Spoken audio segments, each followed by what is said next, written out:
have a viral hook. Look at what's working right now. Just keep being more consistent. I think you're doing that. I think a lot of people are doing that and still getting the same old crusty, dusty result that are like not like what you know they should be. It has literally lost the plot on what's actually original on social media. This is the truth to becoming the exception in a space where it feels like everything is starting to look like a copy paste. This is how you become the freaking exception, what it actually takes to stop having people choosing someone else over you with half of your talent, and what Aloe teaches you about becoming the kind of top brand that people chooses to drop their money in, not because they need to, because they want you.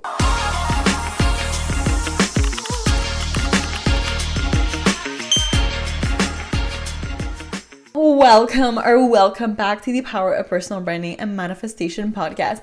It is I, your host, Malika. I am so hyped to bring you this episode because it is going to be so juicy. It is going to be so good. This is making me feel alive. Like, I have so much to say about this. You are not ready. You are not ready. Now, if you are not already subscribed to the podcast or to the channel, definitely hit that button right now so that you never miss out on every single episode that goes out every Tuesday. Okay? Now that you've done that, let's get into that. Let's get into becoming the exception in a space where everything feels like a little copycat of everyone, of everything. I think most people have literally lost the plot on what it is like to build your own world because of the fact that like all of the advice that's being circulated makes people think like, oh, you need to follow this blueprint otherwise or else like you will not be successful.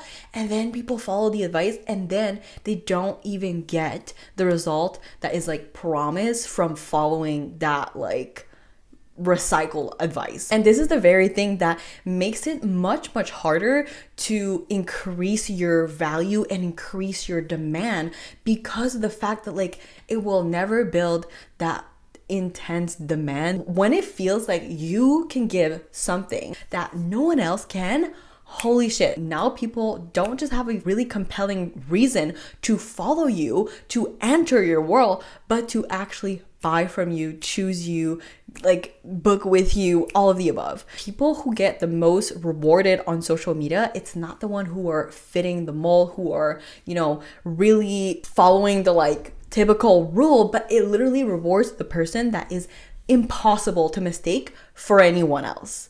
Okay? And so let's get into that. And this is the difference between just posting your content, posting what you do, showing the world what you are offering, your service, your business, your program, whatever, and actually creating a world that like people get to be obsessed with and like immerse themselves with. Someone once told me, people don't come to you because you are the best. They come to you because it's you. And at the time when I heard that, I thought like, that doesn't make any sense, because if I wasn't good, then people wouldn't come to me. And this is what I did not understand, is that it did not matter how good I was going to get, how better I was going to get, how much I was the best, because the reason why people would choose me and actually want to be with me or like book me, want to buy from me, want what I'm offering, it wasn't because I was the best, because when everyone around you is already really good, then that's not why people start choosing you. It's not to say that it doesn't matter how good you are, but it's to say that that is not why you are getting chosen, which is a very different approach to being able to translate that value through your content that gets people to become obsessed, that gets people to get into your world and be like, holy shit, like, yeah, you are the girl that I want, right? This comes down to not being in the space, in the category where you can be replaceable or comparable. Like literally there is 0% of you, of your content that is even able to touch to the category of being replaceable, comparable, none of that. When you are being compared, or when you are attracting clients that are not really sure if they want to go with you or not, and they're like, oh, I need to think about it, or maybe they're like looking at other options, that is actually a symptom of your content not clearly looking or feeling different than someone else, and therefore it's actually attracting the kind of client who is not sure about you. Because what actually increases your value, increases your demand, is when it feels like you are giving something that no one else is able to. Like, it feels so specific to you that you are bringing that when people are consuming your content, when they're entering your world, right? Because the thing is that people don't remember the person who fits into social media, okay? It actually rewards the person that is impossible to mistake for anyone else, okay? Let me say that again, okay? Social media does not reward the person who fits into social media. It rewards the person who feels impossible to mistake for anyone else, right? That is what makes you compelling. That is what starts to make you stop scrolling, and the kind of content and presence that actually get people invested in you. And so that means that in no way, shape, or form that you are even touching the category where you can be replaceable, where you can be comparable, okay? And that comes to any aspect, right? Like the content that you're posting, the way that like you are showing up as like the entrepreneur, as the creator, as the business. So now the question becomes like, how is your presence, how is your content making it feel like this is something that they can only get when they go with you and nowhere else, okay? That it's entering your world, that it's following you, that it's consuming your content, that it's buying from your stuff. Because the focus shouldn't be like, oh, here's what I do, because that in itself is kind of like expected. That is what they have seen like 3,000 million times. The thing is, the people that you actually want to be working with, that you want them to book you more, they're not trying to like figure out your content. They're not trying to figure out like, you know, if you're checking all the boxes, right? They're just instantly feeling this is for me, or they're moving on, right? And this is the exact thing that I think of when I think of Aloe or Lululemon, right? I'm not out here going to buy like Lululemon leggings or Aloe set because I need leggings. Like, I already have some, right? Like, I already have some, but I buy it. Why? Because it's Aloe. I buy it because it's Lululemon. I buy it because of the brand. Because when I am thinking of buying these leggings and buying that workout set, I am not just buying a pair of leggings. I am buying this feeling of like, I'm an iconic girl. I'm that girl. Like, I am manifesting in new reality. I'm entering this like Pilates era where like I am living my best fucking life, and like I am manifesting all the things, and I'm manifesting bigger shit. Like, that is what I'm buying. That is what I'm buying, right? And I'm not buying again because I need these freaking leggings. I'm not buying because of anything else other than the fact that I am buying the brand. Your audience is not comparing options as much as people think, or they're not really thinking about it as much as people think, right? They're just going with the feeling of whatever feels like it's the one. Like, if they feel like something is the one, like this is literally exactly what they're looking for, like they don't fucking need to be comparing the options. And so this is the exact feeling that like your content and your brand is meant to create for someone. Same thing when it comes to what I just said with like, you know, Aloe and Lululemon. It's like, it feels like that is the brand that literally screams my name. Could I probably buy the same ass workout set for like a lot cheaper at a different place? Probably, but I don't want to because I don't care. And it also speaks volume to like what your content is communicating, okay? So I was actually looking at someone's content last week, and it was speaking to the feast and famine cycle. Biggest problem that they were having was that like their content was kind of attracting 50-50 the client that they wanted to have more of. Okay. And the problem wasn't that their content wasn't speaking to a real pain point, is that it was still speaking to the kind of client that they didn't want more of. Okay. And so the clients that they knew was getting the best result, like the go-getter, the one that's like going for bigger and more, that's the person who they were like, okay, like this is the person like actually gets the best result. And if we really think about it, right, like if every single post is centered around, oh, escape the feast or famine cycle so that you can have more leads, then who is that naturally attracting, right? It was attracting the people whose biggest focus was surviving, not going bigger, which was exactly the problem that they were running into constantly with their content. And so the content that you're creating, like you have so much power over who it is speaking to and what the kind of audience that you are really attracting based on like who your content is speaking to.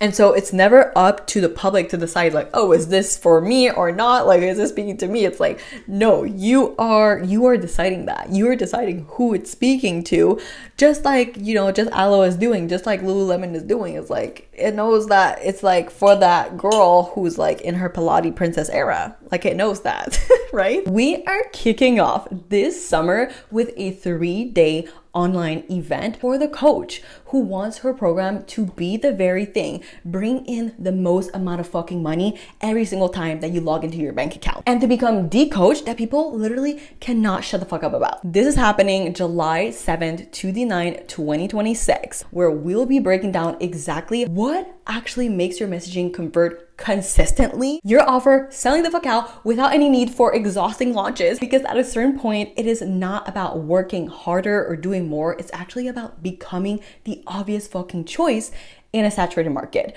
which is exactly what I'm breaking down. It's free to join, and this isn't just me who is going to be in there. We have gathered some of the best in the space into a curated room for the woman who already has a group program and wants to sell it consistently at a higher level. Grab your seat in the description show notes, and I will see you there. Now, when it comes to really being that person that is posting the content that is so compelling, the kind of compelling that gets people not only to watch you, doesn't just get your audience that is obsessed with you, but it gets your audience to buy into you, to like literally be sold on your personal brand, right?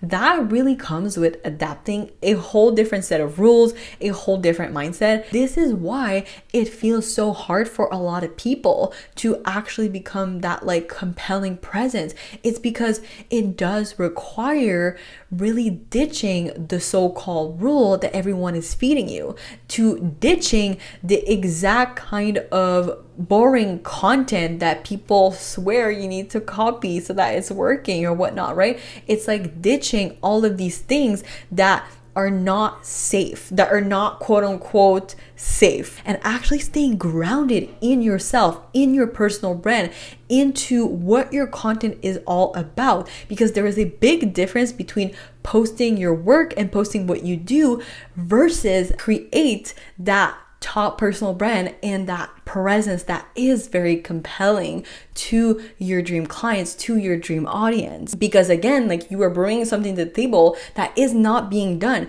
You are bringing something to the table into your content. You're infusing something into your content, into your personal brand that only you can bring, because you're adapting that mentality of being a category of one. Right? Being a category of one means that like you are making competition irrelevant. You are making the market irrelevant because of how clearly distinct you are in it, and you're creating your own category. Holy shit, that is powerful. That is when you start to become the exception in your space. You're starting to become the exception to what everyone else is doing around you that is literally looking like copy paste, copy paste, copy paste, copy paste. Your audience, your dream clients, your future audience or whatnot, like you're building, right? Like she's not out here doing homework on your content and being like, let me examine it. Like, no, like she's scrolling. She has like 3 seconds to decide, is this worth my attention? Is this something that I want to get into and commit to? Yes or no? And 9 times out of 10, okay, it is not that you need more visibility, you need more eyes on you. It's that your content needs to feel more alive. Like it needs to feel more like you are bringing this unique perspective, that you are bringing like your leader frequency, and like you're bringing the kind of content that like can only belong to you, and it's speaking specifically to the exact person that you want to be watching your stuff, that you want to be investing in you, that you want to be buying into you. And it's not about like leaving that up 50-50 for your content to figure out. Like that is actually something that you get to curate so that your value is actually being seen and instantly translated through your content, and you're actually getting these amazing dream clients to go with you. And now, speaking of being original, okay, when it comes to being original and really unlocking that muscle in you, right?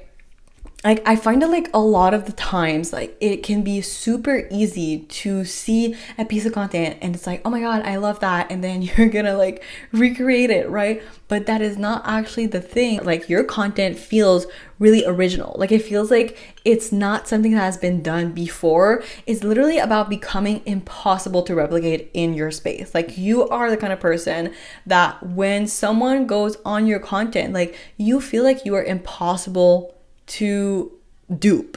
Like, right? Like there is no dupe of you, and you are not a dupe of someone else. I find that like I see this quite often where it's like, for example, I follow Shelby Sapp. I feel like a lot of people follow her, and I'm gonna see her post a piece of content, and then I'm gonna like keep scrolling, and then I'm gonna see about like 3 different accounts who I can like tell that their content is like based on her content, and I hate that. Like it gives me the ick so bad, and I feel it's like, again, like adding to that like saturation. There's already a Shelby Sapp existing. Like, you know, the goal is not to be a mini version of someone else or a better version of someone else. It's to become the only version there is of you, right? That is powerful. The goal is to think like, holy shit, like I want that. If I want this, she's the person that I go to, because of the fact that like you feel unlike anyone else,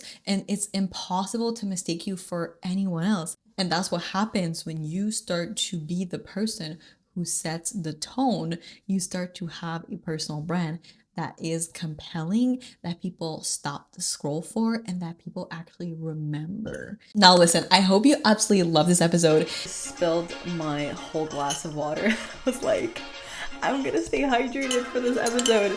Spilled the whole thing on a velvet couch. My velvet couch. Thanks so much for tuning in, and don't forget to leave your 5-star rate and review on the podcast. I love to know what you guys think of the episodes, and I will meet you here next week.